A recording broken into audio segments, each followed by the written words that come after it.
Newcastle United make it 9 in a row. Can they make it 10? And another thing, transfers. We've got right wingers here, right wingers there. But who are Newcastle really targeting this January or in the summer? Let's find out here on Toon Tactics TV, folks. Oh, brilliant from Cher. And now Murphy could take on the shot. Fabi and Cher win!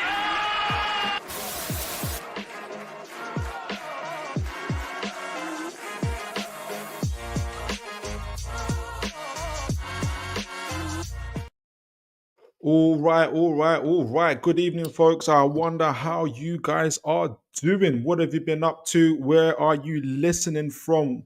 Let me know as always, guys. As always, like, share, and subscribe. I hope you've had a great day, a great evening, whatever you've been doing, working, resting, whatever's been happening during your day, during your evening. I hope it is well. And as always, you could have been anywhere in the world today, but you chose to be here with Toon Tactics TV. And I appreciate you for that. So, guys, today, 9 in a row for Newcastle United against Wolves. We're going to talk a little bit about that game, as well as obviously do a tactical breakdown and preview for the Bournemouth game. That's going to be a massive game at St. James's Park. Bournemouth are a very, very good team. There's some parts of it that have similarities to Newcastle as well. So it's going to be a real intense battle as it was when we played them at the Vitality. But first and foremost, I wasn't even going to talk about transfers today, but we've been getting news from, when you get news from some of our tier one journalists, Craig Hope, Ben Jacobs, and a few accounts, a few in the know accounts, I can't ignore it. And most of the information, first I'm going to talk about the obviously the outgoings that we've been hearing about. And then we'll go talk about potential incomings. So let's start off with, first of all, let me share my screen with you guys first. Almiron. Now I've got bookmarks. My bookmarks are never really kind of in the order that I want them to be, but this is the Craig Hope article. I wanted to talk about Almiron. As you guys will be aware, unless anybody's, especially if you're a Toon fan, unless you've been under a rock, Mr. Almiron. Where is my stuff here? Where's my bookmarks? Here we go. Almiron is very, very close. And I know we say this literally like every other transfer window, but this is David Ornstein. And David Ornstein, we've got he's definitely tier one, together with Craig Hope, together with Keith Downey, Ben Jacobs. Like, it's this time. If it's not real if it's not real this time, like it's never real. Like it's this is like the biggest hoax in transfer history. But David wants to reported yesterday, Atalanta United, obviously the club that Miggy Almiron initially played for before he came to us. That Atalanta are working on reaching an agreement, and there's suggestions that agreement has actually already been met with Newcastle United to sign Miguel Almiron, or re-sign really, offer for the 30-year-old Paraguayan international worth in the region of £11 million. So not dollars, it's pounds. NUFC are considering. Some might say, what's there to consider? It's really good money. Talks advanced and a conclusion is expected in the coming days. And if kind of reading between the lines, obviously, I think if you ask Ornstein and Jacobs and Ben Jacobs and others, is that this is a move that is very, very, very likely to happen and will happen in the coming days. But guys, first and foremost, what are your thoughts on Miggy leaving? Obviously, we've been sensing that's been coming for a little while now. He's been at the club since 2019, I think. One of Rafa Benitez's signings, obviously. He's been surplus to requirements, unfortunately, in the last couple of years. Well, since last 18 months, 16 months or so. £11 million is hard to turn down. I don't think the issue is really about him leaving. For me, issue or concern or thought is, are we going to get a replacement? Are we going to get a replacement? And even in there to uh, consistent Mag FC, good to see you, sir. Hope you are well, having a great evening. He said, hi, Philip there. What do you think? What do you think, consistent Mag, about Miggy's leaving? I mean, essentially, are we going to get if are we going to get a replacement right wing? And we're going to talk about a right wing forwards in this today as well. With Miggy leaving, Barnes injured, um, are we at risk of being light for the first time in our forward areas? Obviously, our first three are Gordon, Isak, and Jacob Murphy. Behind them, Almiron, Barnes, and Usola. Not too bad in depth, can always improve on that. But with Miggy leaving, Barnes injured until mid-February, are we leaving ourselves a little bit light? Are we risking it a little bit? Craig Hope and really a lot of Ben Jacobs and others have reported, but especially Craig Hope has reported that he hasn't just heard any news of any incomings whatsoever. Though there have been, obviously, we're going to talk about that in a moment. He's also reported a couple of other things as well. Are we taking this risk, or is this? Are we finally letting Miggy go in January because we are confident that a replacement is going to come? I don't know, but let me know your thoughts. And we're going to talk about possible replacements, whether it's in January or it's in the summer soon. Also, the other thing I wanted to talk about, the other outgoing, speaking of outgoings, is Mr. Lloyd Kelly himself. Obviously, it's such an odd way of how the news around him. Not odd. It's not odd. It's not odd. Um, I don't know if odd is the right way of saying it, but Fenerbahçe have identified Newcastle United's defender Lloyd Kelly as their primary target. I think it's been also kind of confirmed by, I want to say, but I don't want to say which journalist, but I feel like a couple of tier ones have confirmed it as well. And that Fenerbahçe, obviously under Jose Mourinho, have identified Lloyd Kelly and have been trying to negotiate with Newcastle to essentially buy him off us this January under Jose Mourinho. And a £6 million offer was rejected apparently, an 11 or £10 million offer was rejected as well.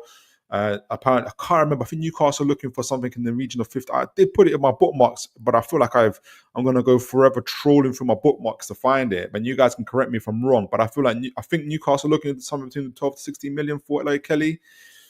Now, the defensive positions, I'm not overly worried about, and for those of you guys that followed the show before, we've done our transfer breakdown before the January.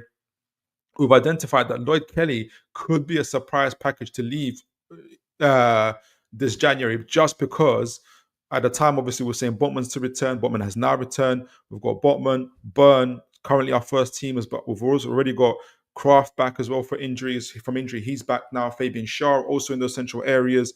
And even in the left back areas, Target is still around, or there's kind of news about him possibly leaving, and Trippier and Livramento on the other side. So really, excuse me, we're quite well stocked in the centre back position, and obviously we got Lloyd Kelly on the free, so any money we receive from him, any fees, sizable fees especially, will look really, really good for PSR. So there's a potential that Newcastle, by selling Lloyd Kelly and Miggy Almiron, who was spoken about, could get anywhere in the region of what, 20-25 million pounds this January, which is a pretty handsome return. And like I said, the centre back position we seem to be quite well stocked in at the moment as well. What's you guys' thoughts on Lloyd Kelly leaving? Lloyd Kelly, Miggy Almiron, that position I'm a little bit worried about, because I feel like, especially up to mid-February, where Barnes is injured as well. You know, what are we going to do? We've got a few messages here already from Consistent Magpie. Consistent Mag FC. For those of you that are just coming in, we're talking about we're talking about the tactical breakdown for Bournemouth, and for the Bournemouth game, we're just talking about a few transfer news. We're talking over the outgoings. We spoke about Miggy Almiron. That's pretty much nailed on to go in the next few days. My concern more is, are we going to get a replacement this January with Barnes injured and with obviously Almiron leaving? That leaves us quite light up front. are we going to get incoming this January window? Craig Hope, tier one journalist, and other journalists are saying that there isn't really too much information though in terms of right wingers coming forward this January. Though there is information that as we received today that there potentially is in the summer. So are we leaving? Is this a bit of a risk, or is this a risk that we have to take? What do you guys think? Or do you guys think it's a bit of smoke and daggers? We want to talk about smoke and daggers and smoke and daggers, cloak and There's not cloak and daggers.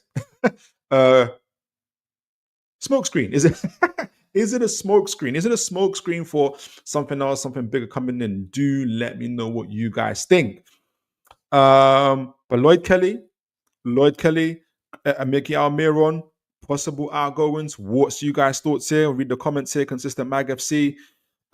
We do need another right wing. It would be a risk not having cover. I do think this as well. I do think this as well.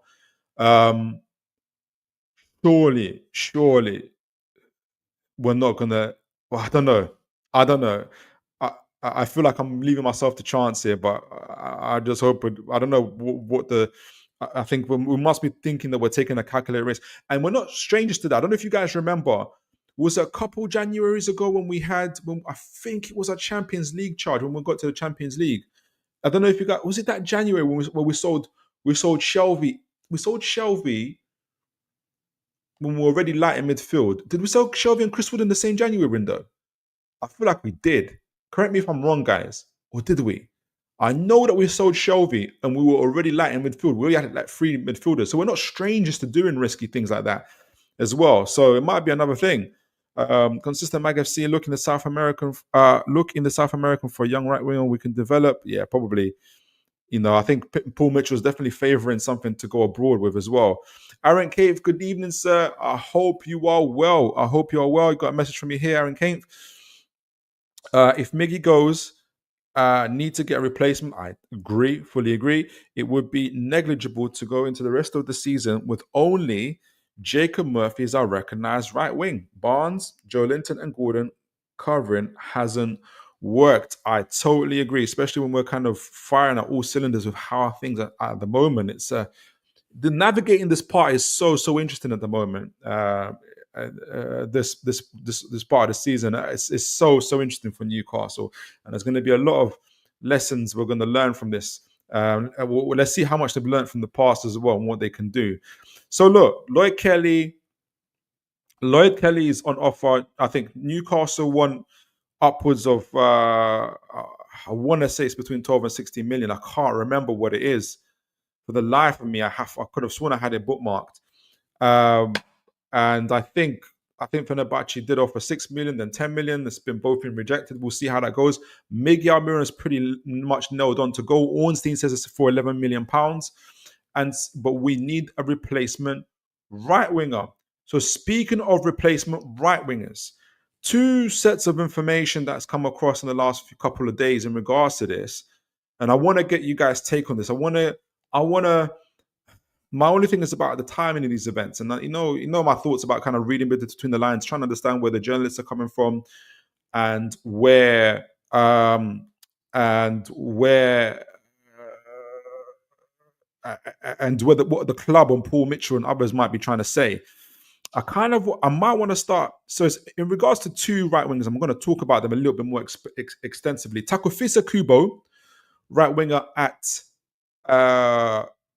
Real Sociedad, and Brian Mbeumo, obviously, of Brentford. So I'm going to start off with Takufisa because that information came across. Well, which one came across first? A couple of informations came across first, but for me, Takufisa Kubo, Real Sociedad. Craig Hope, obviously the same journalist who's reported on Miggy Almiron leaving. Paul Mitchell's the scouting summit that's happening this week with Paul Mitchell and others. He's also talked about, very, very interestingly, that Newcastle United were offered Takufisa Kubo by Real Sociedad for £50 million, but rejected it.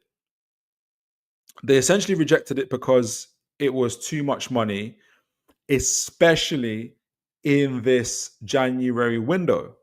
And for us, obviously, in terms of the money itself, we're not overly surprised by that because obviously everything that's been said about PSR thus far.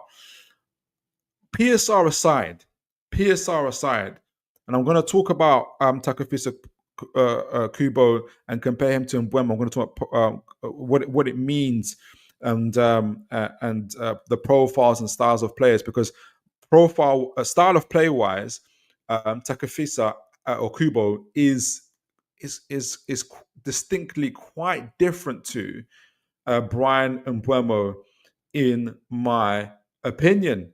And essentially, what I want to ask you guys is why have what do you guys think of number one? What do you guys think of Takefusa and Mbeumo? And number two, essentially, and is he worth 50 million? Do you guys rate him? And number two is why have if we're to assume that the sources that have informed Craig Hope of this information. Why is this information leaked? Is what I want to know. Why is this information leaked? Why do we know about this? Why it's kind of like raising a hope. Hey, 50 million. Tucker, great right wing player for Real Sociedad is offered to Newcastle United, and he's been turned down. Why have they? Why has? Well, I know why Craig Hope has reported it. It's his job to report this, but why have the Newcastle higher ups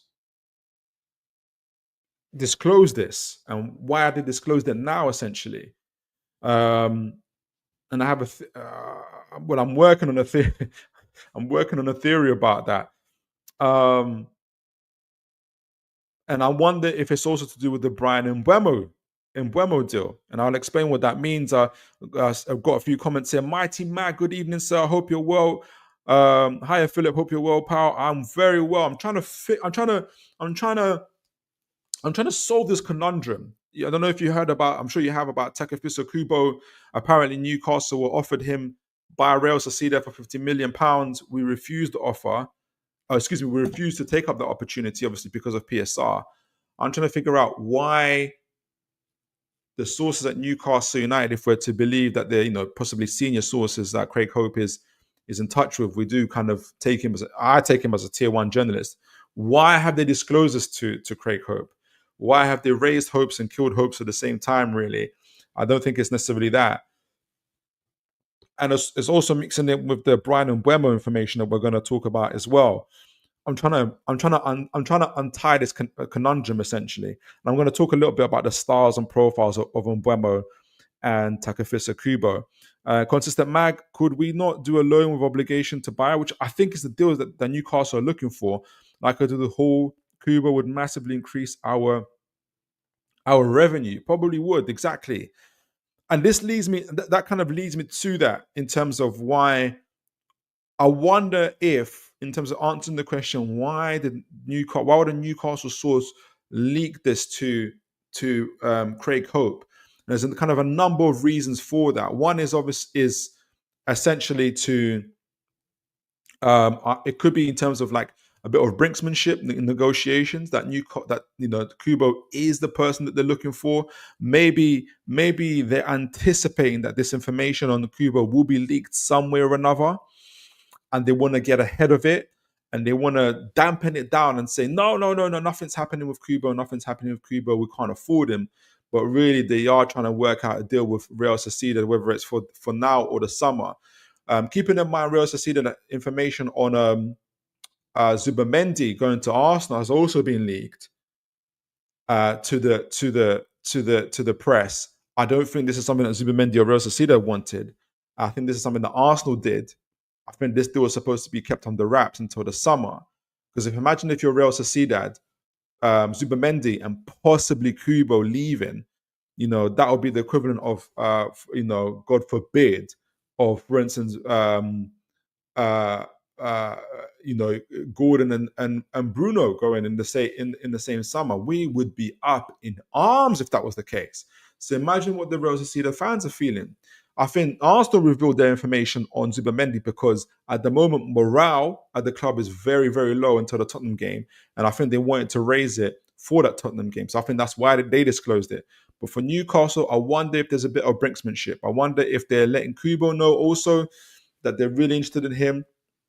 I wonder if they're getting ahead of some news of that news being leaked and they're trying to dampen it down and keep the work going on in the background. They're trying to keep Real Sociedad on side as well and make sure that their fan base and their club are not agitated by this information being disclosed. And then maybe, just maybe, a deal is a little bit more further down the line than expected.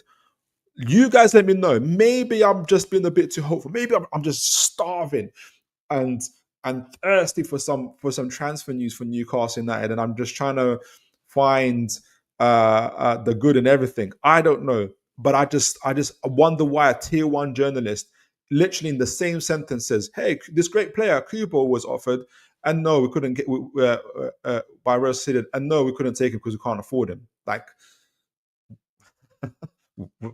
why essentially? So before I talk, we'll go into Brian Mbeumo. Speaking of right wing forwards, I'm going to read a few of your comments as well.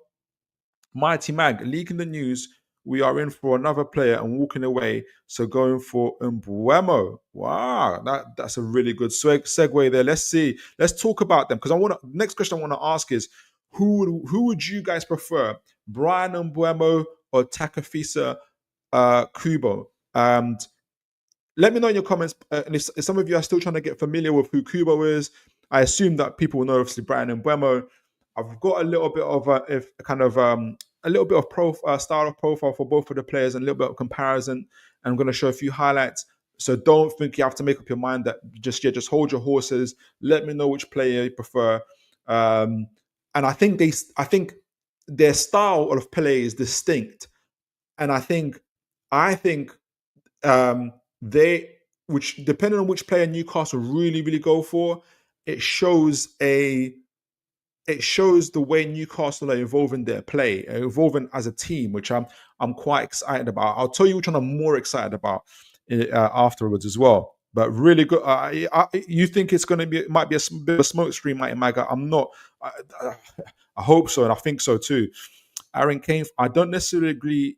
Excuse me. I don't necessarily agree if this is the stance of the club because we need different profiles of players in attacking positions. I think Kubo would be immense in our attack if it was to happen. So you're fully on board with the Kubo links there, Aaron, and obviously Mighty Mag is there. Mighty Mag. I don't know if you prefer Mbeumo, but you did say that probably Mbeumo is the deal that they're looking for. So I'm going to speak also. So that's Kubo. Keep him in mind because we're gonna talk about him because literally a couple of hours later. Now I know this is from Magpie Ultras. I don't know too much about him, but I did go to find a source in terms of because it came from Ben Jacobs. Obviously, I see him as a tier one journalist, and this came from when Ben Jacobs talking to the United stand because Brian Mbeumo. Obviously, United stand being Manchester United. I'm not before people start kicking off. Like Manchester United have a podcast or a show called United Stand. That's their thing. Maybe we should do our own. But he was talking to them and saying because Mbeumo has been linked to Manchester United, and he's basically said to them that, hey, the only club that's actually gone to Brentford and made a concrete offer was Newcastle United, which goes back to the comment by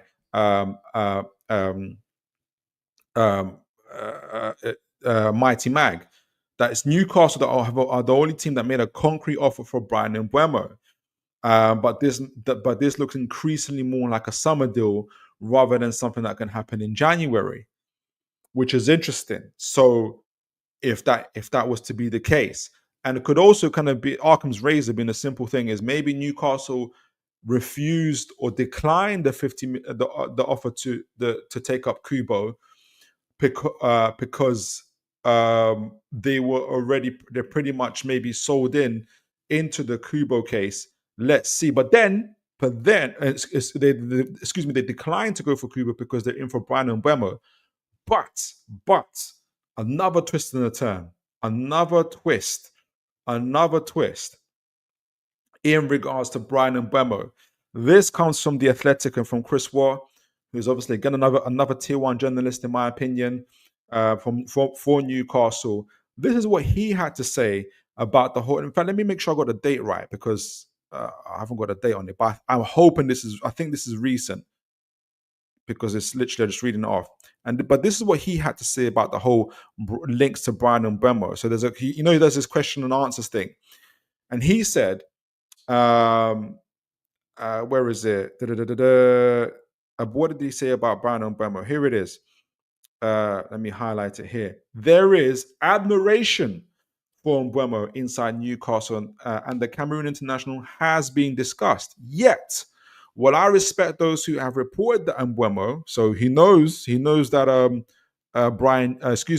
Ben Jacobs reported on this. He's referring to Ben Jacobs. He's keeping journalistic professionalism here with his colleague. Yet, while I respect Ben Jacobs, those who have reported that Mbeumo is Newcastle's first choice January target, the Athletics understanding is that the club are yet to identify precisely who, if anyone, they will make a definitive move for in the new year. And we have to remember The Athletic, Chris Waugh, and in particularly Mark Douglas, who I always say, Mark Douglas is but he's from the newspaper, actually. I was going to say Mark Douglas, but it's not connected. Forget that. But it's interesting that this is what Chris was saying, that they Newcastle, from his understanding, from the Athletics understanding, Newcastle have yet to identify precisely who, if anyone, they'll make a definitive move for in the new year. So obviously 2025, which we're in now. While not ruling out a mid-season move for Mbeumo, it goes on to say, a January transfer seems a stretch. Brentford are hard sellers and will not accept a lowball price for Mbeumo. So what would be a lowball price? There are suggestions of a 40 million plus, which is $50 million, fee, while at 25. He is slightly older than the kind of player, Paul Mitchell. He's slightly older than the kind of player Paul Mitchell would ideally recruit. I want to add at this point, Kubo is 22, 23. And Mbeumo is 25. It would represent a continuation of Premier League-based players. So we're kind of his players being signed for more and than not, and what players being signed more than not. And while Newcastle intend to keep recruiting domestically, Mitchell's stated goal is to widen the pool. If anybody's reading between the lines, and maybe I'm reading too much, I can feel a tension here. But in terms of Paul Mitchell and probably Eddie Howe, when he's talking about a continuation, it would represent a Mbeumo move will be a continuation of Premier League-based players.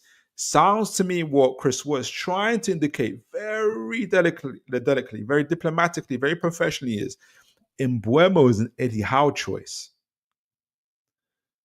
He's not so much a Paul Mitchell choice, and also probably a club choice in my view.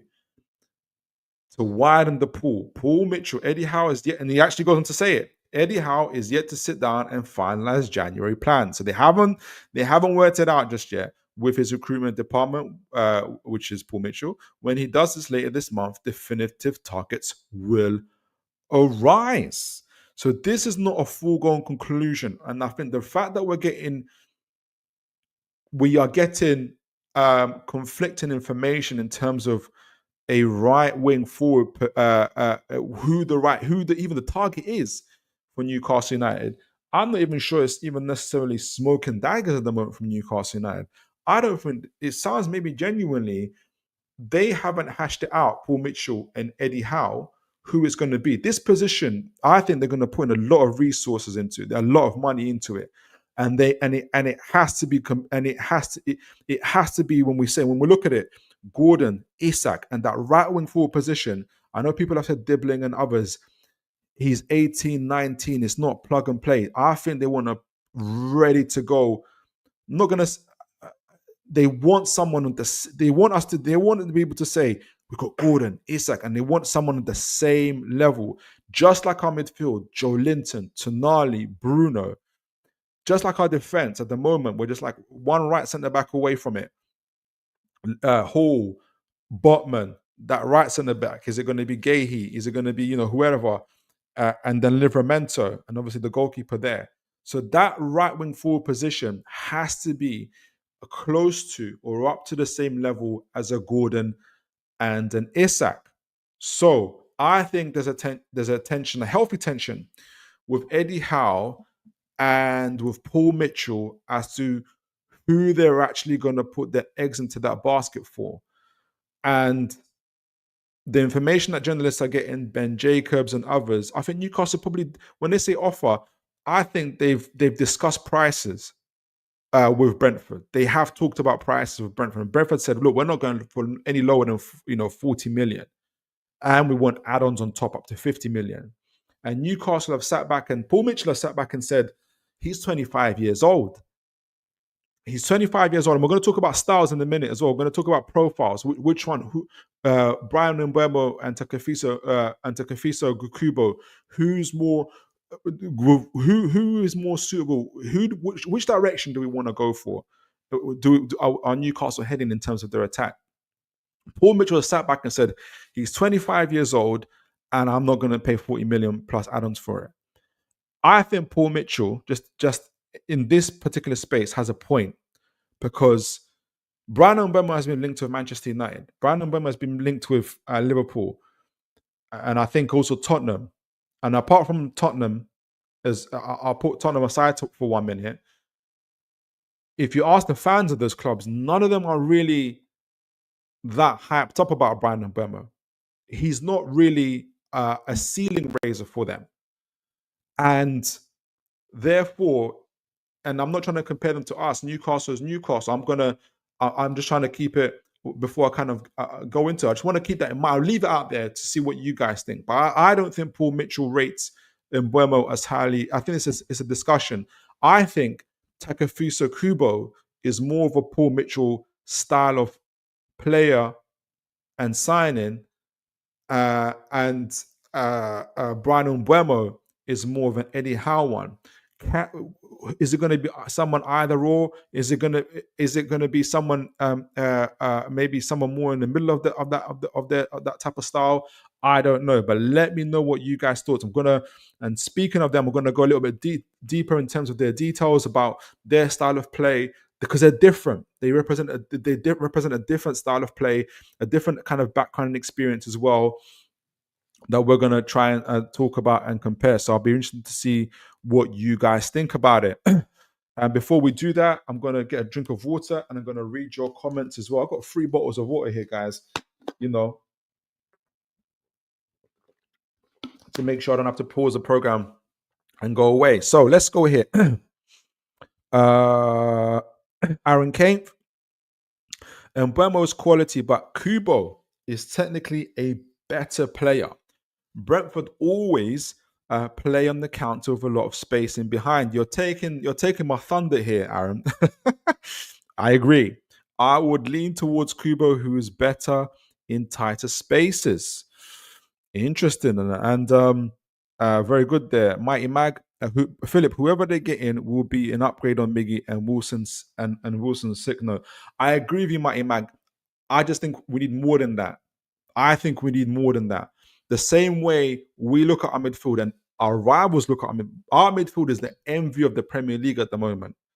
Bruno, Joe Linton, Tonali, and our front line is one player. And Jacob Murphy, no discredit to, he's on the same, he's even, I think, more assistant on Cole Palmer and others. I want to be correct on others. He's doing fantastically well. He loves the club, and I truly believe he's one of the players that keeps the dressing room together, keeps the players together. No disrespect to Jacob Murphy. And when we find that upgrade to him, Jacob, whoever comes in that right wing forward position, whether they cost 20 million or 100 million, they're going to have to fight for their place to earn it above Jacob Murphy. That's for a fact. What I'm saying is though, the same way our midfield is almost is complete as it is now. We need that person. We need that person. It has to be more than just an upgrade on the Miggy. There will be an upgrade on the Mickey anyway, and kind of someone that's fit. We want them to be fit and available all the time, but it's got to be. I think it's got to. Would I say as far as a statement? I think it's got to be a statement. I think it's got to make people say, "Raw." Newcastle's they are looking scary. That's where that I think it's got to be that type of signing. Aaron Kane, but Aaron Kane, I have concerns with Mbeumo because, excuse me, I have concerns with Mbeumo because we have never seen him play against low block, but I do think he improves us happy either way. Yep, you've definitely stole my thunder there, Aaron. I've got the same concerns. Rafina does have Rafina. I don't know because consistent mag. I don't know if you've seen Rafina. He's scoring goals against Real Madrid. He is the heartbeat of Barcelona. He's not leaving to go to Newcastle. Mighty Mag FC, Philip, rumors kicking about. We knocked a offer back of 10 million, I think, for Kelly. Yes. I talked about. I don't know. I think you just came in afterwards after I spoke about it, Mighty Mag. But yes, we kicked back the offer for Kelly. I talked about the outgoings for Kelly and for Almiron as well. But yeah, I think it'll be good business for Kelly. I think we can get up to. I think we're looking for 12 to 16 million for him, which would be good. That would be 100% profit. 100 exactly. Now, I'm hoping that we can get someone income in this January for that. Boosting PSR and approximately 150k per week off the wage bill. Do you know what? I find it so hard to believe that Kelly's getting paid 150k. I know that I think it's on, might be on transferwindow.com and others, but I find it so hard to believe that we're paying him 150k. I'll read a few more comments and we'll get into Kubo and Brian Mbeumo's style of play. Rafina's Adrian Pickett. Yeah, exactly. Adrian Pickett, good to see you, sir. Good evening to you. Yes, he has. Rafina, yeah, exactly. Rafina has become a key player for Barcelona. He's the heartbeat of the team. Aaron Kane from Mighty Mag, Bournemouth are valuing Kelly at 25 to. Yeah, I remember that. We should be aiming to get as close as that. I agree. That wasn't to me. Is the killer for any club buying? Yeah. But if you're a club, Mighty Mag, if you're a club that's struggling to stay afloat, to stay above relegation, that might be a thing that you might pay for. Brant Bourne, I don't know if it's your first time here, Brant Bourne, but welcome to the show. Good evening and God bless to you. Brant Bourne, Mbeumo comes in, he's got the spot, there isn't competition there. Oh, so you're very confident about that. Yes. No problem, Aaron. No problem, Aaron, at all. No, I appreciate you so much.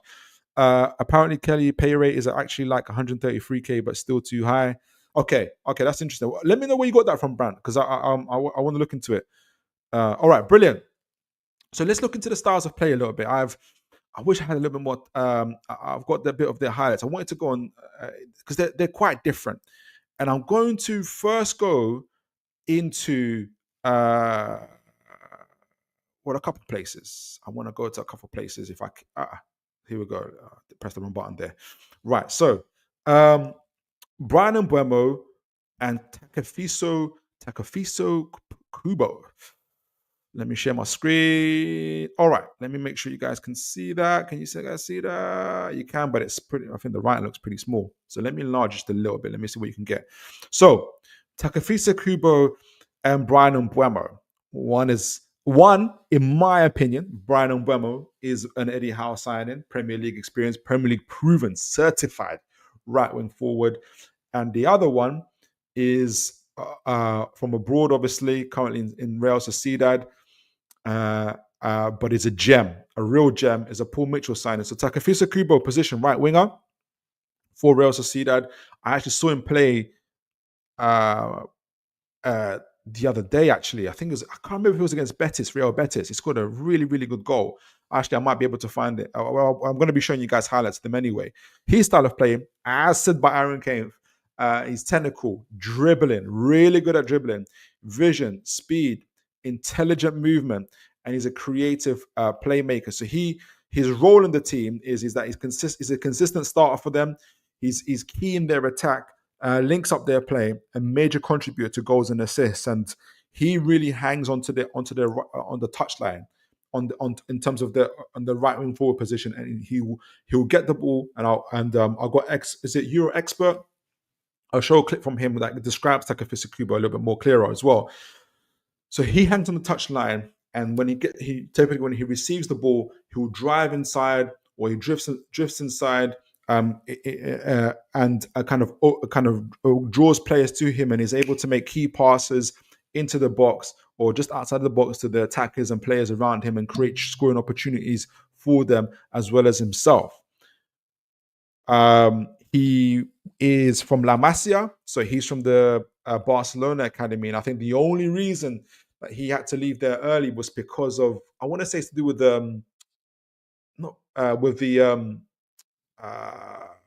it was to do with nationalities. I forgot how to. No, it's not Brexit. I don't know what the Spanish version would be around that. So he had to leave. But he's a Japanese international. He's seen as the Japanese Messi, and when we see a bit of highlights of him, you'll have a good idea as to why. Brian Mbeumo, obviously Cameroonian international. He's a forward position. He's more of a forward who can also play he's right winger or right wing forward for Brentford. Style of play, he's left-footed. Obviously, inverted Eddie Howe loves forwards that can invert, cuts inside from the right, versatile, plays as a wing back, can even play as a wing back. That's how versatile he is. Impactful substitute, can come off the bench and do that stuff as well. But obviously, he's a starter for Brentford and is a key penalty taker for them. His role is obviously Premier League goal scorer and creator adapts to team needs. So he's very much like as said. And their roles are different because their team style of play is different. You find that with Real Sociedad, they have, especially in the game that I watched, they have quite a bit of the ball as well. They're a bit more patient with it as well. So you'll find that Takafisa Kubo very much hugging that touchline and driving in, kind of staying up in the attacking third end of the pitch, rather than kind of doing this. Dropping in into the central areas and linking up play, kind of playing off the forward and going up, which is what Brian and Mbeumo does, especially with Reece, are really, really good. Kind of, and one will drop in, the other one will run up the channels as well and get the ball to each other like that. And Brentford is more of a counter-attacking type of team as well. They do the pressing, but off the ball especially, they do the counter-attacks, really direct play, really quick. Quite different to Real Sociedad. Even though the last goal, if you guys see it, against Betis, it was it came from a kind of a hoof up the field, and to Kubo beat the defender to it. But they got a different style of play. They have different roles. They have different roles in the team, but they also have different styles of play. Kubo, the more technical, as I said, the more technical, techie player with dribbling skills and ability. Whereas Brian Mbeumo's linking up play, but also a little bit more final end product. So what does this say to us? What does it mean? Essentially, they're quite different players. And I think there's two different important figures in our club who like these players, in my opinion, in Paul Mitchell and in Eddie Howe. So let's get into it in terms of let's look a little bit more in terms of their let me go into their highlights and kind of see what these guys are about. Where are you? What are you? So let me know if you guys are aware of these guys. Let me know what your thoughts are. In fact, let me show you. I wanted to show you. What's the gentleman's name? Euro Expert.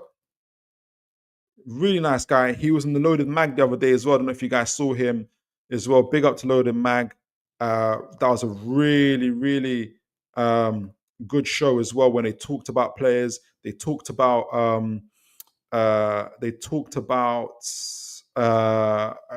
maybe the players that Newcastle will be going for. Euro Expert has been talking about various players that will be suitable for different teams, and he, in his opinion, felt that Newcastle should go for Kubo.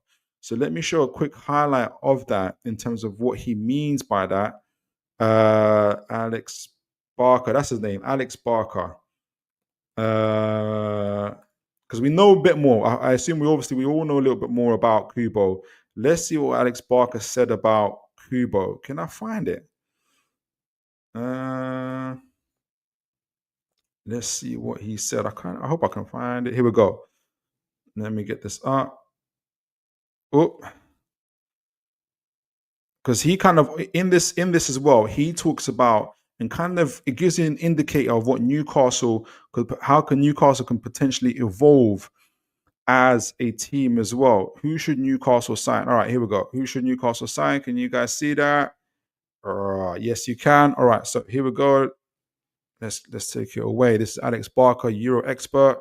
Winger. And I think Take Kubo is a sensible transfer they could target, because Newcastle have long struggled to get the same creative output from their right-hand side as they do from their left. They tried to address this last summer, however they failed to land a suitable target. But Kubo could be exactly what they're looking for. Firstly, the Japanese winger has contributed to goals consistently over the last 3 seasons, also proving he can regularly finish difficult chances, which should So he's a very consistent playmaker.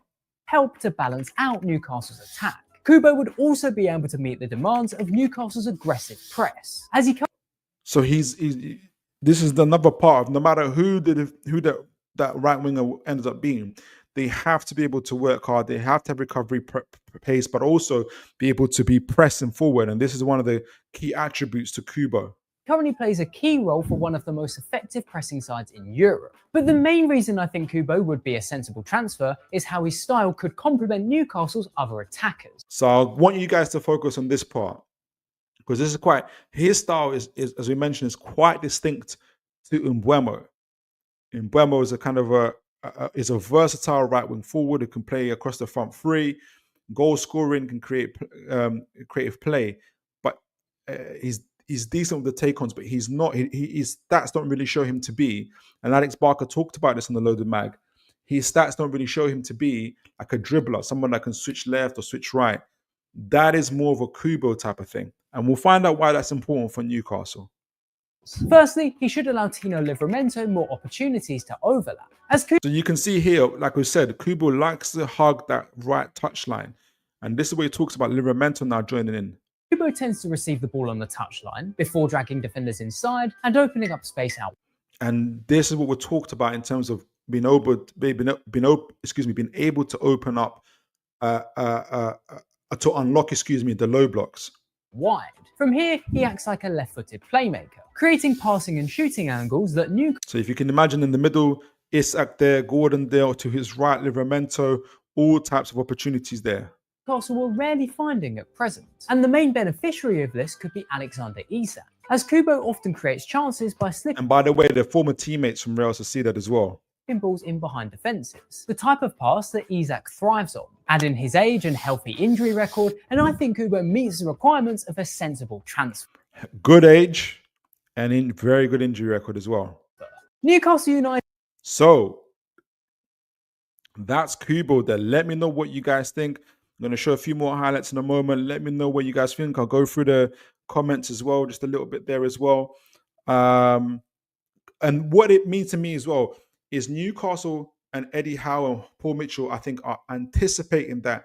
And we saw this actually in the year that we got into the Champions League, where teams realized there's no point in trying to press us back or try to go. A lot of the teams, 80-90% of the teams in the league, said there's no point in going man for man with these guys. Let's just go into a low block and defend, because they can hurt us. And there's we drew like 14 games essentially against low block teams. We couldn't really break them down.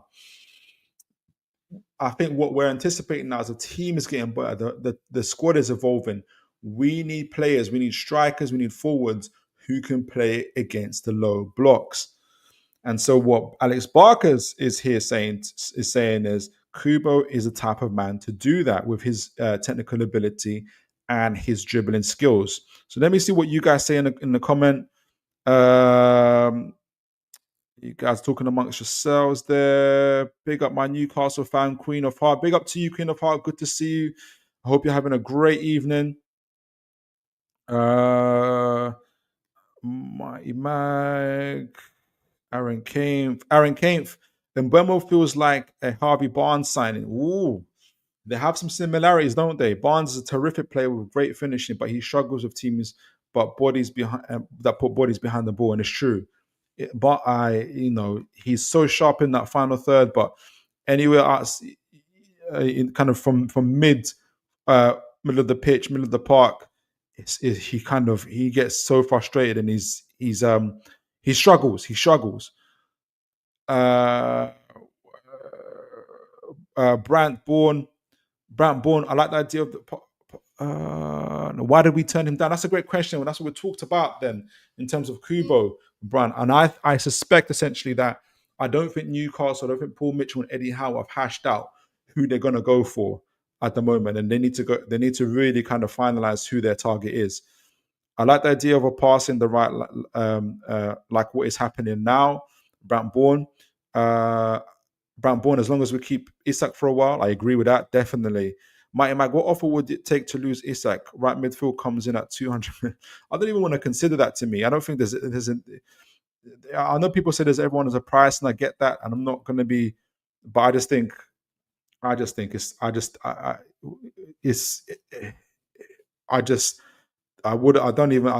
really consider it at the moment for where Newcastle are going. Right, so let me show a few of the highlights of Takefusa. I've used Brazil Scout for anybody that's watched it as well, just to show a little bit of their style of play and what they're doing for their teams as well, making sure that you guys can see that. Oh no, good thing I checked, because you guys can't see that. Brilliant, now you can. Can you guys see that? Yeah, you can. All right, so this is Takefusa Kubo, who's from 2024 season.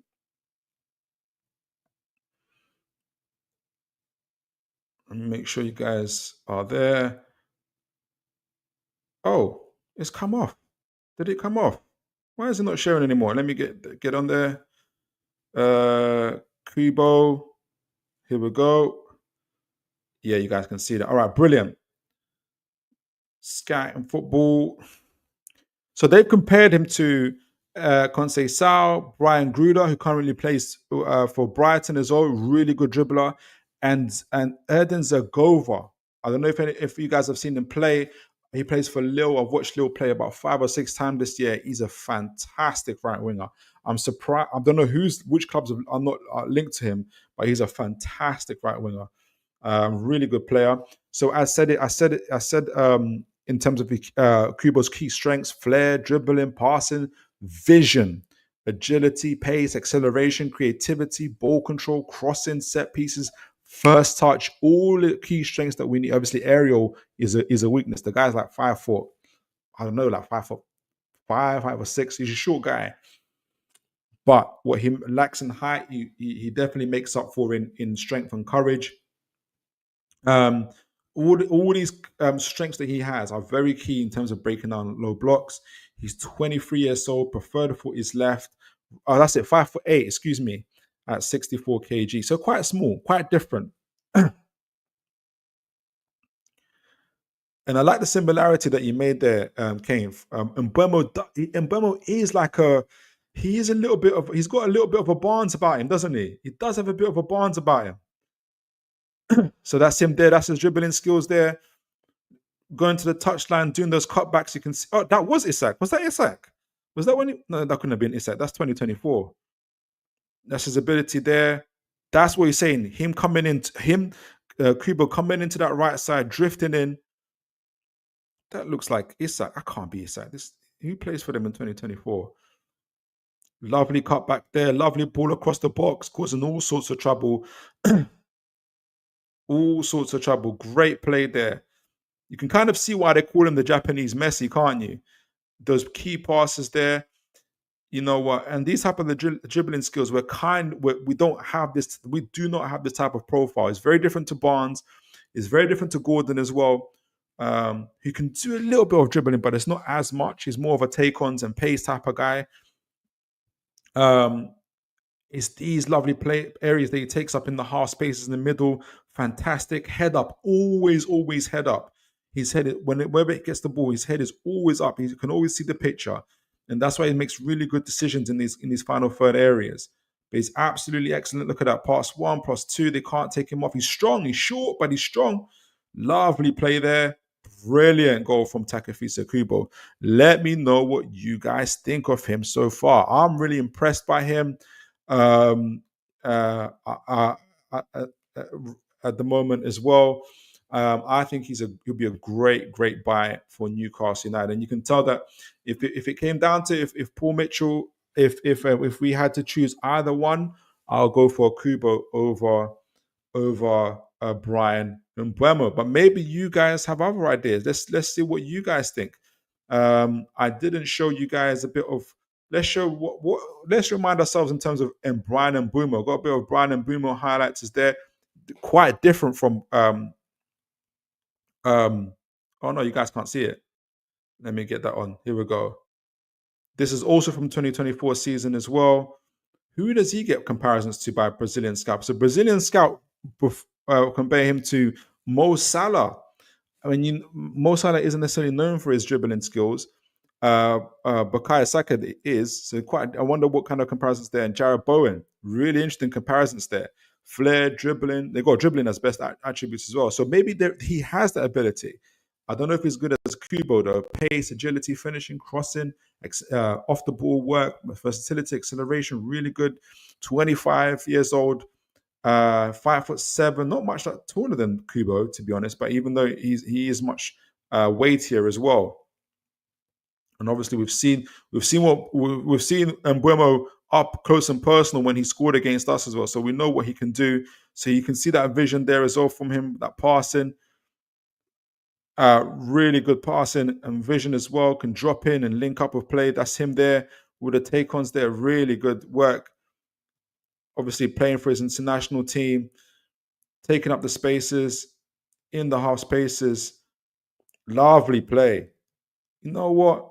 He's certainly got skill. This is what he did to us. This is burning. Boom. Brilliant. But remember, he scored this goal on them taking it on a counter. Can he do this when he's facing a low block? Good vision there as well. Good strength as well. Power there. Really good work. And obviously what he does, the partnership he has with Visa as well. Another good key passing as well. So look, both of these guys are, really good players. My choice would be Kubo. What is your choice? Let me know, guys. Let me know. So that's the transfer stuff. Outgoings, Kelly, Miggy, Almiron. If Miggy goes and Kelly goes, I want us to bring in a right wing forward if we can in this January. But I feel like I'm leaning toward. I'm kind of 60-70% sure in my own mind that I think we'll risk it and not bringing anyone. We'll make sales, but we'll not bring anyone. So, which is a risk that could pay off or could hurt us. We will find out. So we're going to talk about Bournemouth in a moment, but before we do so, I'm going to get a little drink of water and I'm going to read your comments to see how you guys are doing. And welcome to anybody. This is your first time in the channel. We've got a record number of people in today as well. So if it's your first time to Toon Tactics TV, welcome, folks. Make yourselves known in the comments, in the chats. Let me know what you guys think. And please do like, share, and subscribe. Always good to have you all. Hope you're having a great evening. Queen of Hearts. Yes, Isak is a powerhouse of his current form. I fully agree. Aaron Kane, I think Paul Mitchell likes the French Monaco right winger Akliouche. Yes, we talked about him as well. That's definitely a Paul Mitchell type of signing as well. We talked about him previously. That's definitely a Paul Mitchell signing. Villafan. Welcome to the show, Villafan. I thought you would have signed Marlon. Nah, I think that's more of your type of signing. I like how Villa moving the transfer window. And what I mean by that is, I think he suits the balance of the players that you've got. Marlon, I forgot the striker's name now. I can't believe it. It's all Ollie Watkins and Bailey. It's quite different to you've got a little bit of a different style of play to us. I think Marlon goes with what you're doing. Marlon is very similar. We talked about Barnes, like. Maybe I'm speaking out of turn, but it's quite similar to what we already have, I think. So I can kind of see why we haven't gone for him, in my opinion. but he's a good player though, really good player. Brant Bourne, if Isak goes, he shouldn't ever. A player like David works so well with Kubo, possibly, but I'm not even considering it at the moment. Leighton Wall, my first time seeing you, Leighton.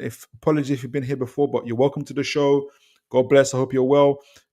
Leighton Wall, just a thought. Looking at Kubo's style of play, would it clash with the areas of Bruno G? Good point. Likes to operate. For example, Isak can go against Wolves. Kubo would be looking to run into the space. That is a good question. I don't, and it probably speaks to maybe how Newcastle's style of play might evolve and how they would work. Because I can also see at the same time as us being able to keep possession a lot better. I remember Kubo hugs the touchline. He doesn't necessarily, he only drives into that space when he gets the ball or he passes it off. If anything, I can see Kubo and Bruno playing really well together. So maybe in the 1-2s as well. We can also you got Livramento doing the runs on the right. If Bruno will be clever, maybe also tuck into that half space as well and provide an option, a passing option, or kind of like I said, play 1-2s and allow Kubo to drive into those half spaces and get the ball off to Gordon, get the ball off to Isak. I think, but I can see what you're saying. I see them playing us, and I can see us playing, working well together. But really, really good point though. Mbeumo should take us to another level. Brant Bourne, send Longstaff as well, pretty please. I'm leaning that we don't bring in anyone. Yeah, I kind of see that unfortunately as well. Villa fan, we need defenders. We're hoping to get Loic Bardet. And I did the show on him before. Really decent defender. And Mingueza in by the weekend, hopefully. Wow, Villa, you guys, the way you guys move in the transfer market is proper. Queen of Heart, Longy to go, in my opinion, is what I meant. Oh, okay. We have a big game at the weekend. I'm quite nervous. Who's Villa playing? Let me know who Villa playing. Are you guys playing Arsenal? I think I backed you guys to win that game. Brant Bourne, the Villa fan. I was against Bournemouth is going to be very tough to keep. Yeah, definitely. But I think we can do it. All right. So speaking of Bournemouth, let's do a quick tactical. I better say quick. We'll do a bit of a tactical breakdown. What are you guys' feelings about the Bournemouth game? Bournemouth are a good team. I don't think anybody here is underestimating them. I think from what I can see in the comments there, I think we can all see that they're a good team. So let's talk about them. I'm thinking, where do I start? I got a couple of things I wanted to go through. Let me do a quick overview I'm going to do a quick overview of Bournemouth in terms of how they're doing in this, just a quick 5-minute overview on them in terms of how they're doing in the season statistically, but also how they match. So I'm going to go to who am I going to go on? FOTMob to do that. But I'm also going to go on whoscored.com because they got a really interesting way to be able to compare these stats to each other. So can you guys see that? Can you guys see that? Yes, you can. Right. So obviously we're currently 4th on 38 points, but we're focusing on Bournemouth, who are 8th after 21 games. They're on 34 points. They're only 4 points behind us.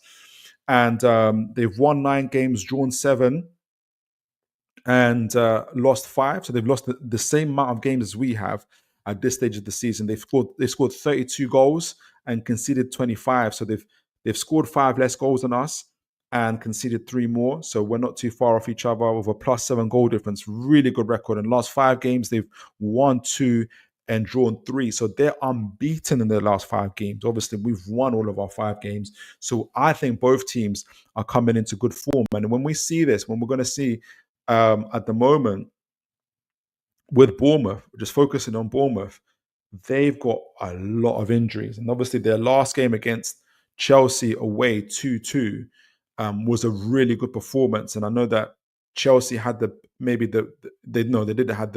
if you guys can see it here, they had the more of the momentum in that game, for instance. But attacking momentum, Chelsea are in blue here, Bournemouth are in red. Bournemouth really put up a good fight. Chelsea had the more expected goals. They wasted their chances, but Bournemouth put up a good fight, and they obviously got away with a 2-2 away at Stamford Bridge, which is really, really good. So how are Bournemouth doing so far this season? What do their stats say about them at the moment? And I need to mention as well, they've got tons. I think I mentioned it as well. They've got tons of injuries at the moment. Ivan Nilsson's, I think, has got cruciate ligament injuries away. Their Turkish player, who's also come in as well, is injured at the moment. So Semenyo and we're going to speak about Duarte. I'll get to him. Have been playing. So AFC Bournemouth have a FOTMOB rating of 7. Like, as always, I say that takes into account all their metrics, goals, defending, everything else. So they're currently 8th in the Premier League. So they're just below the place where they should be according to FOTMOB if you put all of their metrics together as well. And that could be because of the injuries that they've got. They're currently 8th in the league for goals per match. So they're just they 1.5. So they're probably scoring 2 goals every game, very similar to ourselves. And if you see that, let me just where does that put them in terms of? So they're 8th in the league in terms of goals per match. Where are we with that? Have we gone up a little bit? Yeah, we're just above them, obviously, with 37 goals as well.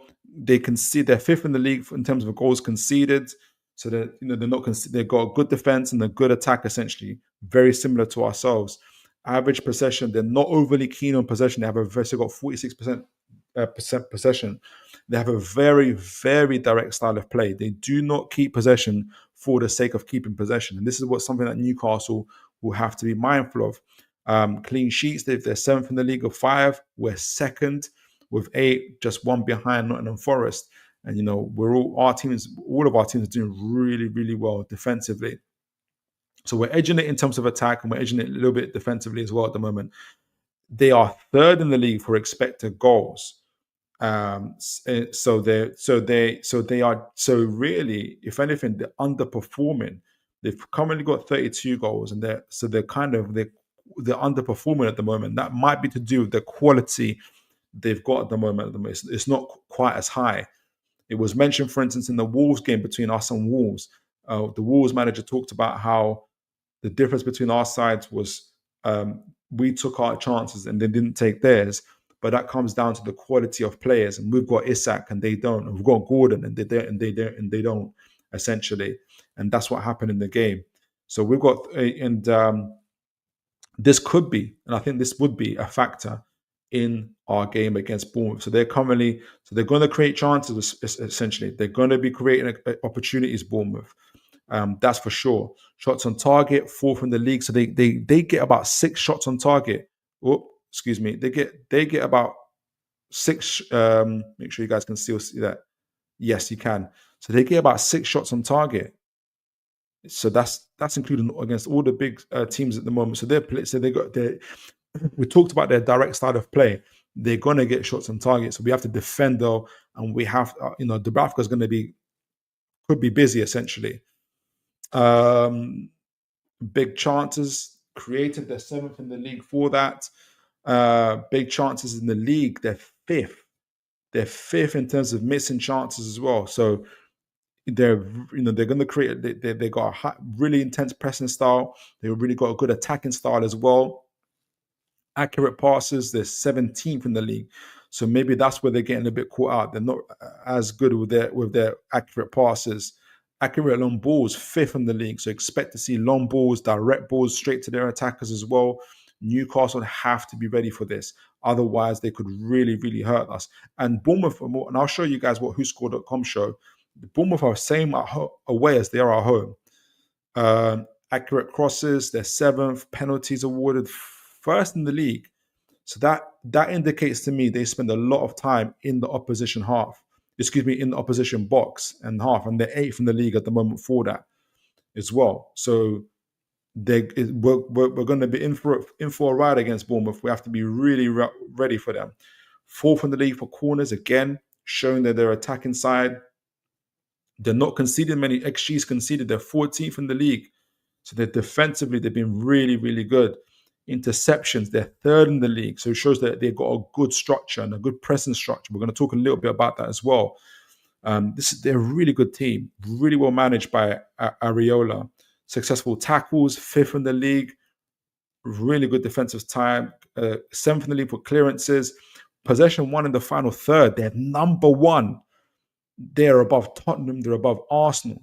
So we like to play out from out the back, and we're good at it. We're going to find out just how good we are against Bournemouth, because we struggled when we played at the Vitality Stadium. I expect with Bruno, Tonali, Hall, a lot of the improvements for that to improve. And they've already conceded the 1 penalty as well. Saves per match, and their goalkeeper has to, but at the same time as they're attacking, the 3rd in the league for saves per match. So their goalkeeper's having to make at least 4 saves per match as well. So their goalkeeper's pretty. So we're going to get chances, and this is where there could be vulnerability. If Isak's, Gordon, get 2 shots each, in this game, there's a high likelihood that there'll probably be a goal or 2 for Newcastle. So Bournemouth have to improve that when they play us. So what we've learned so far in terms of the overall stats is that Bournemouth have been doing really, really, really well this season, have been playing really, really well this season. They're good defensively, they're good offensively, they're very, very direct. They're 1st in the league in terms of winning the ball in the final third. So that intense press they're going to be intense, that high press, high press. They're going to be doing high press from the off. And if we're not careful, if we're not on our game, we could pay for that. So Newcastle, Bruno, when we're playing out from the back, we have to be on it. And so far this year, me personally, I don't know about you guys, I have been impressed with the way we've been playing from out the back, in my opinion. So, but it's going to be tested against the league leaders in terms of being able to win the ball in the final third against Bournemouth. So I'll be really keen to see how we play in that. So WhoScored.com, they've got a really interesting way of kind of comparing. How do we and Bournemouth compare to each other so far statistically? And they have a really good head-to-head. And they've got a good way of doing it because they're able to separate home and away. So I'm able to see the stats for how Bournemouth perform away against how we're performing at home, which is obviously a lot more accurate way of doing it. And in terms of our last 7 games, most of them have been draws against each other. Obviously, last season we drew both games 1-1, 2-2. The season before that, they beat us 2-0. I remember that game. I think it's when Kieran Trippier kicked off at one of the fans. Before that, 1-1. Before that was 1-0 to us and 1-1. So historically, we have very tight games. And then obviously the last 2, the 1-1 and the 2-2, are the ones that obviously we've had, that Bournemouth had against us with Areola. So Areola and Eddie Howe have yet to register a victory against each other. So I wonder if that if that's going to change in this game. So speaking of stats, I'm going to be, as you guys can see here, current standings. This is overall standings, obviously in the league table. We've both played 21. We're ahead of them on 38 points. They, in terms of a home record, we have a better home record than them, just about by 2 points. We've won 6, they've won 5. We've scored 18 goals, they've scored 12. So we're just about ahead of them in terms of the home record, which shows you how well they've been playing. Away from home, again, we're literally just ahead of them again by 2 points. By 2 points, we're ahead of Bournemouth. In terms of our away record has really improved. If you can tell, we've got 20 points at home and 18 points away. So this we can now kind of debunk the myth of Newcastle being miserable away. That has changed this season. The consistency that has come about has been excellent. Really, really, really good. So going further down, this is the fixtures. I wanted to show. There was more I wanted to show. Where is it? Team statistics. That's what I wanted to show. Was it team statistics? Yeah, it must have been. Yes. So, and this is per match. Offensively, so I'm going to change Newcastle. This is the offensive stats. Newcastle at home. I'm going to do it with Newcastle at home record against Bournemouth away record, because obviously Bournemouth are playing away and we're playing at home. So we're going to have a little bit of a taster. We're going to be able to see what to expect from Bournemouth away against us at home. And both our records are very close so far. So on average per game, Bournemouth score away from goal 2 goals. That's a lot. And at home, we score about 2 goals. So if anybody wanted to predict a 2-2, you might not be far off. Shots at home, we have roughly about 15. Shots away for Bournemouth, they have about 15, equal. Not too far on yellow cards as well. Corners are very similar again. Fouls are very similar. This is very, very tight. Aerial duels 1. This is where obviously with with Botman, with Burn, we're going to have a bit more success in terms of aerial duels 1. And so this kind of, for me, goes towards, if Bournemouth want to go direct and kind of hit the balls over the top, they're going to have to either make them either on the ground, not on the ground, in a way where you're kind of hitting it down the channels and not putting the striker in a position where he has to compete with Botman or with Burn in the air, because there's only going to be one winner in those type of situations. Possession, they keep about 47% of possession of the ball. We're going to keep 48%. So I don't think neither team are going to be overly interested, even though I think we're better with it in terms of keeping possession for the sake of keeping possession. I anticipate that this is going to be quite a frantic game at times as well.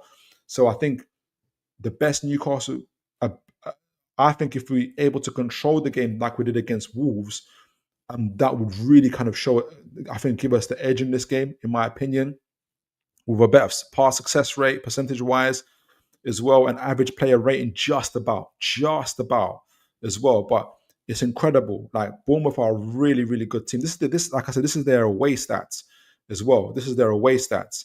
So offensively, again, this is their away stats. This is our home stats. Dribbles 1, 8 to 7. Kind of again shows their intensity. They don't get, we get dispossessed more at home than they do away. So they're quite good at kind of keeping the ball as well. Really, really good. Again, now this is defensive areas. Defensively, away from home. Let's get this on away. Let's get this at home. Where are we at with this? Oh, why did I take this off? Let me put that back on. Where are you? Here we go. Bournemouth are an excellent team away. So are we. 20 tackles, 1 on average away for them. So 17 for us. It's going to be an intense battle. Personal duels. Newcastle win their personal duels. I think they will win the game. Interceptions. Look how they got 9.2. We got 8.5. I think this is because we keep the majority of the ball. That's why we're less. So whereas Bournemouth, who keep the ball less, are having to intercede and make more interceptions, block passes and intercept passes. But it kind of also goes towards their team structure. So we'll see this. They're really good, well-structured side. So Newcastle, again, have to be very accurate with their passes, have to be very decisive, especially in the key areas, in order to win. We're both blocking shots. Nearly 5 of the times they're blocking at 4 times as well. Again, very close. Shots conceded. We conceded 12 shots. We conceded 12 shots at home, whereas they're conceding nearly 16 shots when they're playing away from home. So there's going to be a lot of shoot. There's going to be the goalkeepers, the defenses of both teams are going to be very, very, very, very busy. Goal type. So this is kind of going to give us an idea as to where the dangers are going to come from Bournemouth and from ourselves. This is Bournemouth away, and this is us at home. Remember, guys, we're on the left, we're in the orange. Bournemouth are on the blue. Goals per game. Bournemouth have scored 20 goals away from home. We've scored 18 goals at home. So if we manage to keep a clean sheet in this game, that's going to be really, really good. But Bournemouth are scoring goals away and they're scoring goals at home, no problem. So there's going to be, and they proved that they just scored 2 goals away at Stamford Bridge, which is more than what we could do. Open play goals, 11 to them, 13 to us. That's really, really high, really close again. Set pieces, 4-3, again, really close. Counter attacks, 1 to them, none to us. So you can already see the biggest danger is going to come from open play for us. So we have to be really, really ready for that. And I think so far in terms of our gameplay, our managing of the game, our tackling, our winning, us winning our personal duels, our defensive work has been very, very good. And we have to be on top of our game here as well. I think that's going to be the biggest threat coming from Bournemouth. And if you can see, I don't think they've got the tallest players in the world, which is maybe why they don't score as many set pieces. So that could be also an edge for us. Pass types, how do they pass? So passes per game. We've really improved on our average possession. We've got over 1,000 passes per game. They've got just under 800. Obviously, they've got they're even lower. Wow, they're so different. At home, wow. At home, they've got even less passes. So they're even more direct. Away from home, they've got, so we are going to have most of the ball in this game, but that's not necessarily. It depends what we do with it. It's going to be crucial. Bournemouth, when they get the ball, their first thought is going to be, how do we attack? Where do we go? And they've got a lot of ball carriers, a lot of dribblers, and Semenyo, Cliver, and others who can carry that ball. So we have to be ready for that. Crosses per game, 20. That's more than us at home. And excuse me, what's that? What are they getting away? Oh, that's why I got it wrong. I thought, sorry, apologies for that. Let me just revert back. So in terms of the pass types, I'm like, wow, that was crazy. Us at home, them away. So we'll have a little bit more of the ball, 447 to us, 411 to them. So we'll have a little bit more of the ball, probably about 2-3% more. They will have 20 crosses per game. We will have 17. Or statistically, they hit the flanks a lot more in terms of, rather than the central areas, and we'll see that in the game. So we've got more through balls. We're probably going to have more through balls through the middle, so they got to watch out for that. Long balls per game, 56. This is their away. So this is going to be the key area. They're going to go very direct into Semenyo, into Ouattara, into any of their on-running fullbacks, maybe even Kirkers when he gets on it. We have to be ready for that. Livramento and Lewis Hall, they have to be switched on, because most of these passes are going to come down the flank. Short passes, again, we kind of dominate that. Total passes per game, 448, 413. Average pass streak. So average pass streak is how long do you keep the ball for before you lose it or you give it away. We roughly have about 5. They have about 4.1. I think this is by design. Again, kind of shows how direct Bournemouth are going to go. And again, this is in terms of the attacking sides. We're similar to them, but we're quite balanced in our attack, both our left side and our right side. In fact, home, and let me make sure I make the adjustments away. So for us, look at that. Left side, right side, 37%, 37%. Gordon and Murphy, either side, but very, very balanced, and 27% in the middle, obviously, as well. So that's why I've been scoring so many goals, because we're so flexible across the front three. In terms of the danger can come for the position anyway. Bournemouth are a little bit more predictable, even less so down the middle, 31% down the right side, 44% down the left side. That's where Semenyo is. That's going to be the greatest danger. So I'm sure, and that's where that's the side of Livramento, Murphy, and Bruno. And Tonali, I'm sure, will be there to support. I would wager that if we can keep Semenyo quiet, and I think Kirkus is down that side as well, it would go a long way to stifling Bournemouth and keeping them away from our goal. And if we can do that, and obviously attack well, which we've been doing, it gives us a greater chance of success. So, what do you guys think of that? I'm going to go to the tactical board in a moment, but before I do that, what so far from what you guys have seen, what you guys have seen about just the little statistical breakdown? Bournemouth are very direct. They don't waste time on the ball. They're not afraid to hit it long. They do that quite often, actually, especially away from home. Their away record is really, really good. They score a lot of goals. They don't concede too many chances either. Their interceptions are high. Their intensity is high. They're going to be well up for this, I think, as well. But I don't know what are you guys' thoughts? Let me know. Let me get a bit of a drink of water before I read your comments.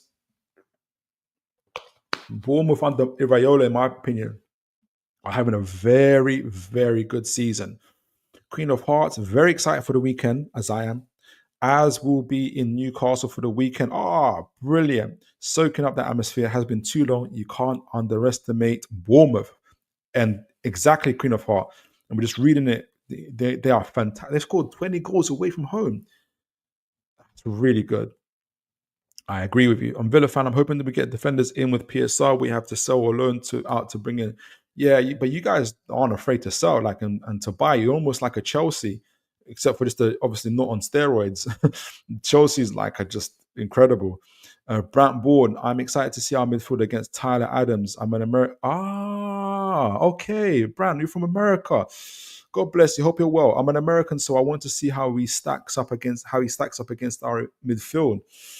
Okay, that would be so. It'd be Tyler Adams and Chris. Sure. I think it's not Christie. Well, Christie would be obviously is attacking Tyler Adams and Cook. I think against Bruno and Joe Linton be a really good battle. Really good battle.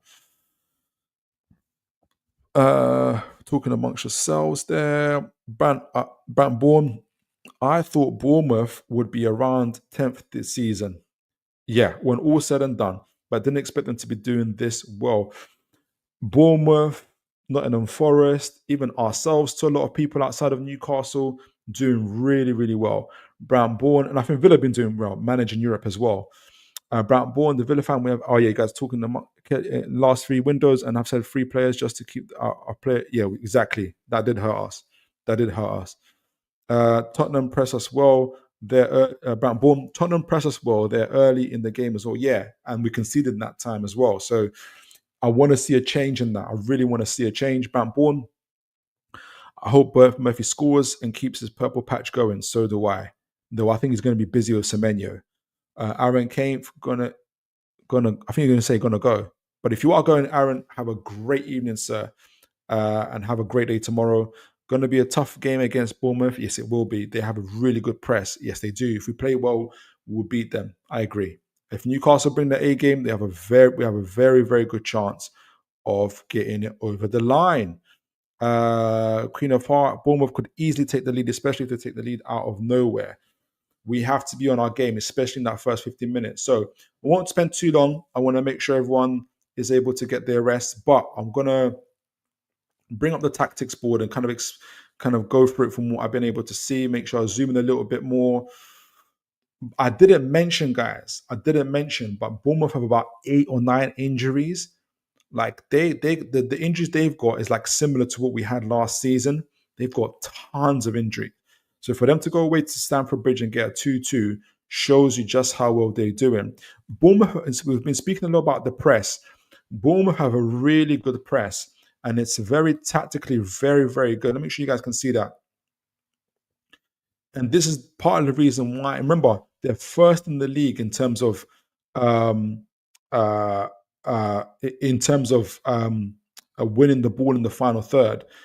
And it's a very clever way how they do it. So they press in the 4-2-3-1 press. So it's a very narrow press.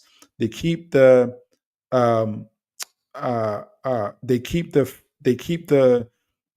central midfield totally overloaded, and they press up, but they're not so overcommitted where you can just play through them. So if I push it up, where typically, for those of you seen it, a lot of teams, for instance, will push up and Bournemouth can do this, but they adapt really well. But typically, a lot of teams will press up like this, like Wolves did, and they leave themselves exposed.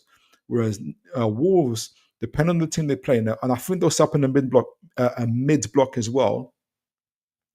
Wolves will push up, will initially keep 4 at the back, and they'll push up with a 4-2-3-1 formation, meaning you see Ouattara, because obviously Evan Nilsson's injured. I forgot the Turkish footballer's name as well. He's injured, really bad injuries as well. But typically, these guys will push up. Ouattara would lead the press. So say Botman's got the ball here. Ouattara would lead the press with a 3 behind him of Semenyo, Christie, and Brooks.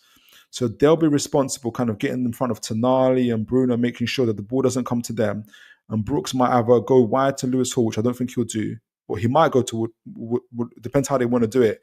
If they want to make sure the ball is directed to Tino Livramento, you see them taking it up like this with the 2 pivots at the back. Cook maybe up against Joe Linton. Adams making sure that Isak doesn't get the ball. Semenyo in front there. Kirk is maybe just pushing up or keeping next to Murphy, for instance, and kind of trying to stop Botman, maybe trying to get it to either force Botman in a situation where I don't want to give it maybe to Burn, because then he's in a spot of bother. He can't get it to Lewis Hall, and they close us down like this. And I'll get it off to Livramento because he's got a little bit more space. And this is where Bournemouth are winning a lot of their balls. They force the ball out wide, and once that happens, you get Ouattara here blocking the pass back. You get Semenyo now going directly into Livramento, and you get Kirkers and the others coming in like this and trying to block block the channels of Livramento, passing channels. So you can't go here, you can't go there. And you see them slowly pushing up like this, with Adams in front of Bruno, Dean Huijsen in front of Murphy like that. So it's a really, really tight press like this. Christie in front of that. Livramento thinking, I've got nowhere to go. What am I going to do? So it's a very, very clever press. I'll be very interested to see how plays out the press. We really, really struggled, I think, when we played them at the Vitality Stadium. However, I think the difference is for Newcastle United, 2 things. We're in good form and we're playing at home. And I always get the feeling that Newcastle's home ground, I think it is just a bigger pitch. And what happens is, I think what tends to happen is, so if we put these players back, Hill, Cook and Adams, Christie, this 4-2-3-1, what tends to happen is you get Hall and Livramento, and this happened against Wolves. They spread out a lot wider. You might even get Botman coming out like this and Burn. And this puts Ouattara in the press in a situation where, how wide do you want to go into this press? Because now Ouattara has to meet Botman wide like this. And what does Brook do? Does he block the channel to Burn and possibly leave a gap in the middle, allowing the ball to go to Hall, for instance?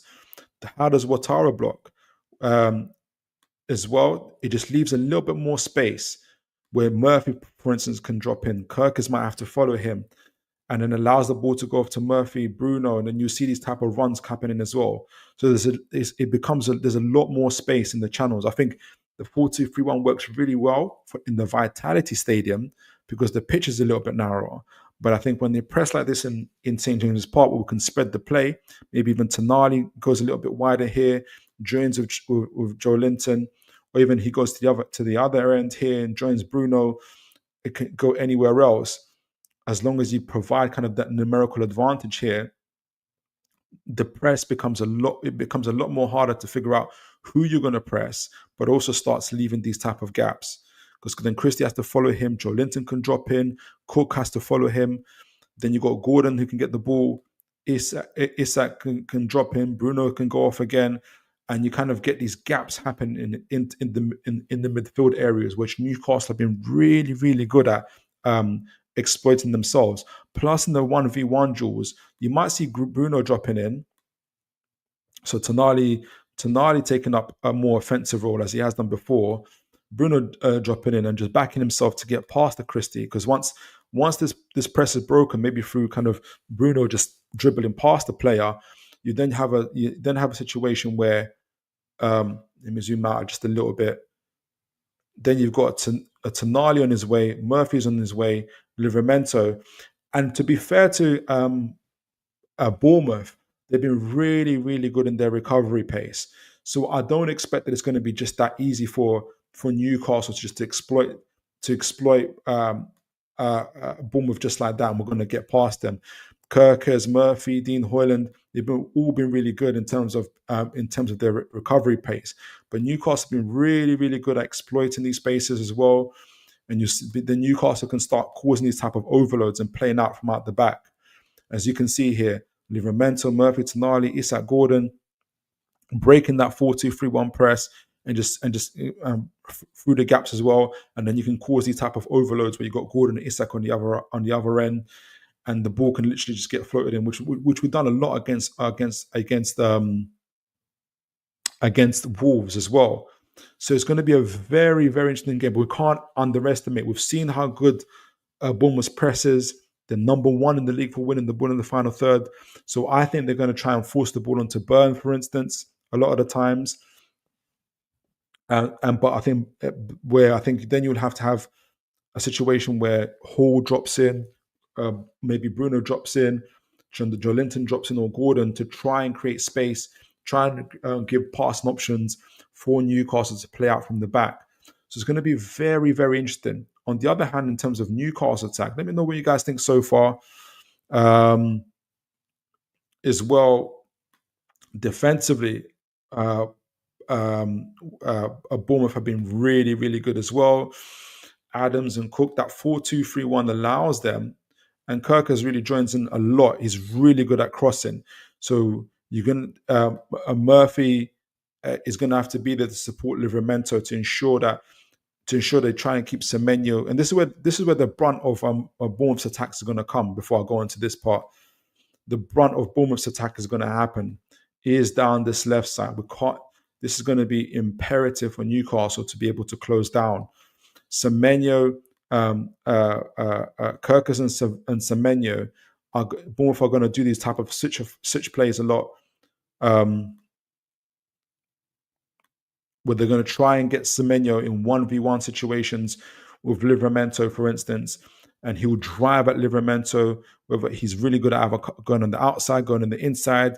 When he does this, when he cuts on the inside, we've suffered this before, it cuts in on the inside, it causes all sorts of problems.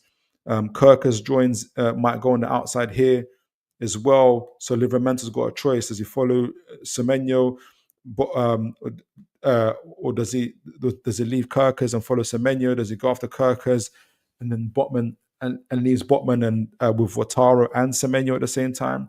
Who's going to drop in and kind of help support with that?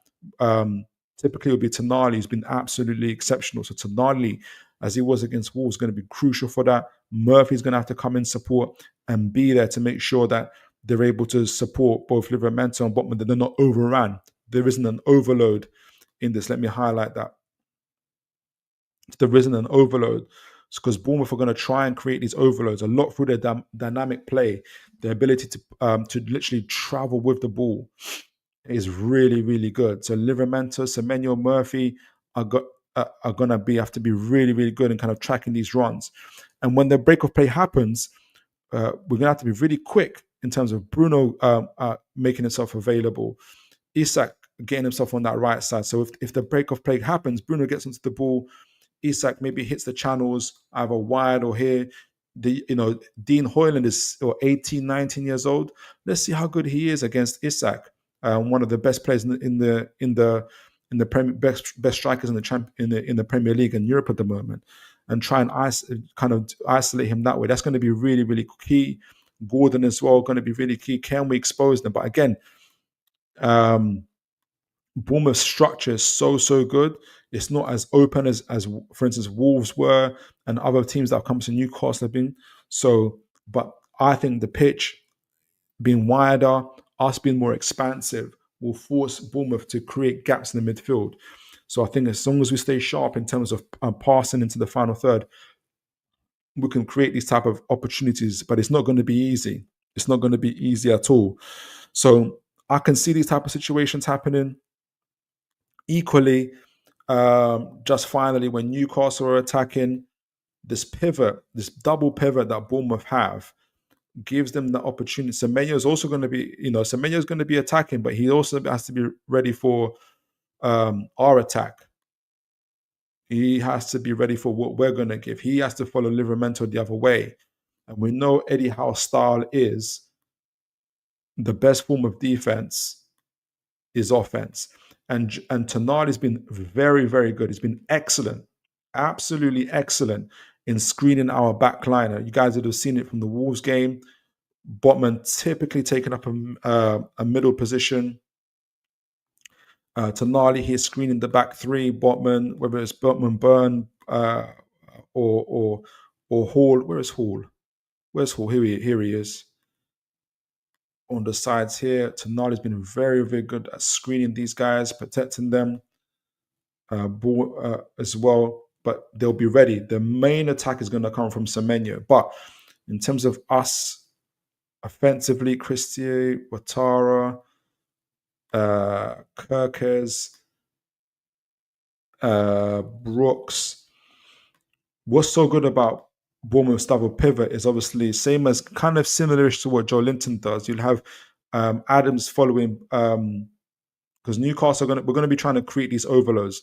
Livramento up against Kirkers, Murphy tucking in like this, Bruno kind of hovering in and around there, with Tonali also circling and protecting the back three, but also being available for that one pass as well.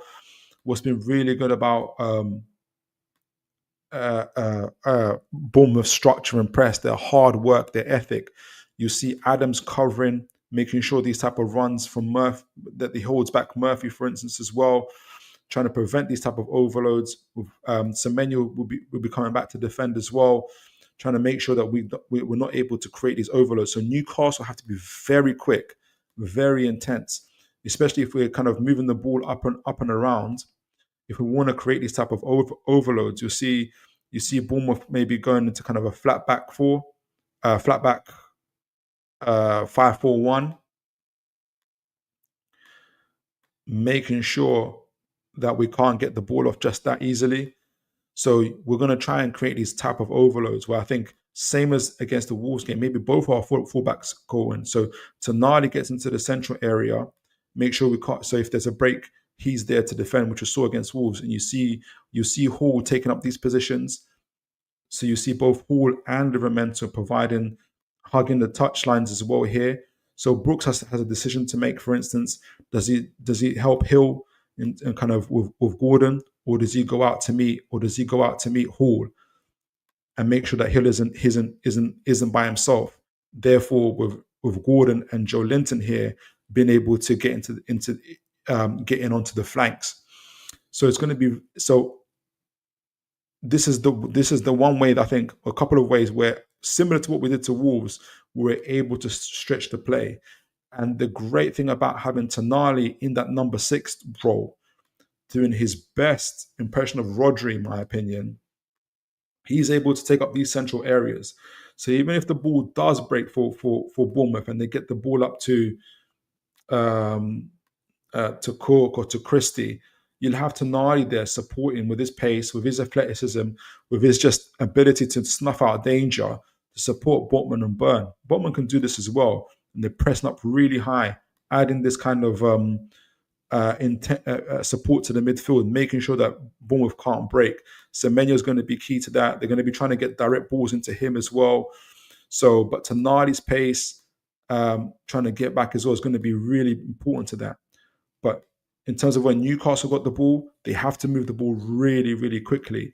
And you'll have either Hall or Livramento on either side. Hall trying to get himself out wide, getting the ball to him as quickly as possible, either creating these type of situations where he can cut across and get the ball into the penalty box into Gordon, or crossing the ball himself, or hopefully you'll have 3 or 4 Newcastle players ready to kind of add an aerial threat as well. But it has to be moved around really, really quickly in order to make sure that Bournemouth are out of position and they were able to capitalize on that.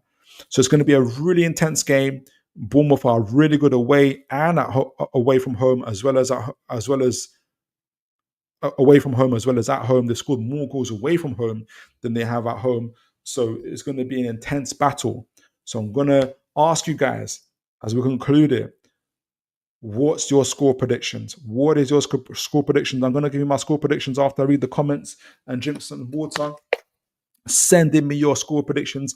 We got the last one right. Predicted 3-0, and we got it. Let's see if we can do it again. But send in me your predictions. I'll give you mine.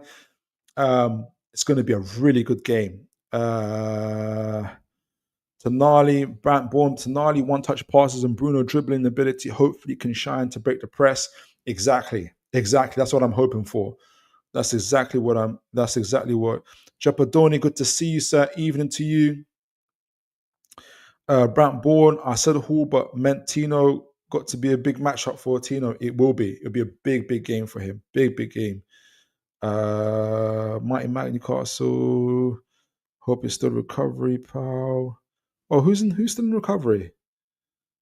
I hope somebody, whoever's not had a. Well, I hope you go heat up and get better soon.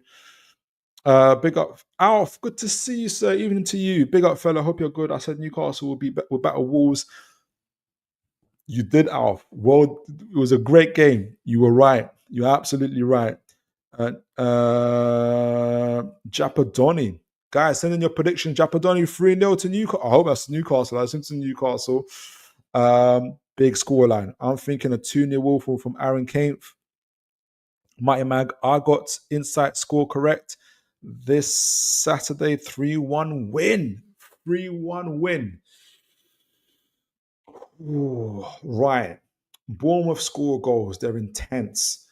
I think, though, they'll take up a mid-block. They'll try and they got a 4-2-3-1, which works into our hands. I think a 2... Can they score? They can score. 2-0 to Newcastle. That is my prediction. I've got Isak, and because I just want him to score, keep on scoring. Who do I got for goals? They're going to go down the right. We're going to be down the left. I'll say Isak and Gordon again. 2-1 Newcastle. 2-0 Newcastle. 2-0 Newcastle. Got a final one there from Consistent Mag FC. 3-1 to the Mags. Guys, we're all feeling positive for this game. We all recognize just how good Bournemouth are. So we're definitely not underestimating them. But look, we're coming to the conclusion of the show. Thank you for sending your predictions. We've had like one of our highest attendance this night. So guys, and a lot of you guys have been here right from the beginning to the end. God bless you guys. Make sure you have a great evening. We talked about the transfers, the guys going out in Kelly and with Miguel Almiron. Are we going to get a replacement in? Could that be Brian Mbeumo, or could that be Kubo? Who could it be? We talked about their styles, their different styles of play. Which one would suit Newcastle? Personally, I think Kubo would be better for Newcastle United and be a really kind of a genuine gem, I think, as well. Younger, technical ability. I think it would really take bumps of seats. Really, his style of play, in my opinion.